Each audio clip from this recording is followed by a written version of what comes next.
Selamat pagi Bapak Ibu Saudara yang Tuhan Yesus kasihi. Gema kabar baik kembali menyapa kita yang didasari dalam renungan santapan harian Selasa 8 Agustus 2023. Firman Tuhan bagi kita diambil di dalam 1 Tawarik 10 ayat yang ke-13.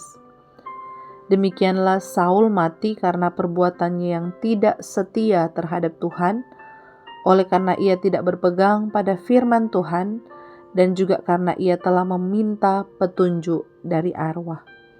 Saudaraku, tema kita hari ini adalah apakah Dia berdaulat dalam hidupmu?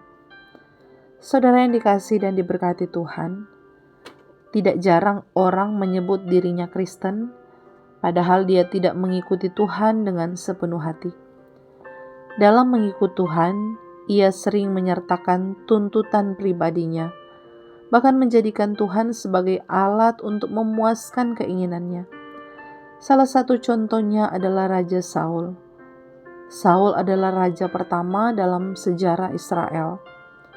Namun, Saul gagal melaksanakan apa yang diperintahkan Allah kepadanya.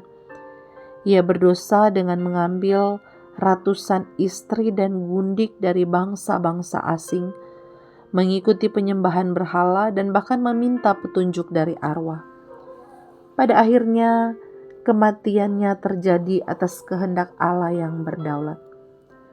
Saudara, Saul digambarkan sebagai seorang raja yang tidak setia.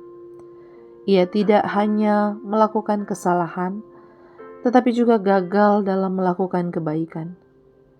Dalam berbagai kasus, ia memberi persembahan dari ternak jarahan yang semestinya ditumpas, berusaha membunuh Daud dan membunuh para imam di Nob. Ia mengabaikan pimpinan Tuhan dalam menjalankan kerajaan yang diberikan olehnya. Saul tidak datang kepada Tuhan melalui nabinya. Ia datang mencari petunjuk Tuhan hanya ketika tidak ada lagi jalan keluar di tengah kebutuhan. Tetapi Tuhan sudah menolaknya. Saul mencari Tuhan hanya untuk hal-hal yang sesuai dengan kehendaknya atau sesuai dengan keinginannya. Saudara, terkadang sebagai manusia berdosa, kita juga suka berlaku seperti Saul. Kita datang kepada Tuhan hanya saat kita tidak mampu menyelesaikan beban hidup dengan kekuatan sendiri dan mengharapkan Tuhan sebagai solusi terakhir atas masalah kita. Atau secara ekstrim, kita barangkali tergoda untuk datang kepada figur lain seperti orang pintar dalam tanda kutip untuk mendapatkan solusi bagi masalah yang kita hadapi. Bapak Ibu Saudara yang dikasihi Tuhan, jika kita mengakui bahwa Tuhan berdaulat atas hidup kita, mengapa masih mau mengandalkan kekuatan diri sendiri, bahkan ilah atau figur lain dalam menyelesaikan pergumulan hidup kita? Marilah sebagai umat milik Allah yang setia, kita tunduk dan patuh kepada perintah Tuhan. Amin. Mari kita berdoa. Bapa kami di dalam kerajaan sorga, kami sungguh mengaku dan percaya bahwa Engkau Allah yang berdaulat di dalam kehidupan kami.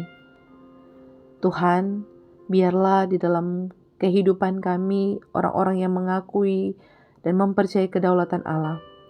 Kami mau tetap mengandalkan Tuhan di dalam segala sesuatu.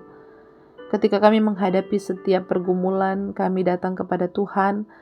Tetapi ketika hidup kami pun dalam keadaan baik-baik saja, kami tetap mengandalkan Tuhan.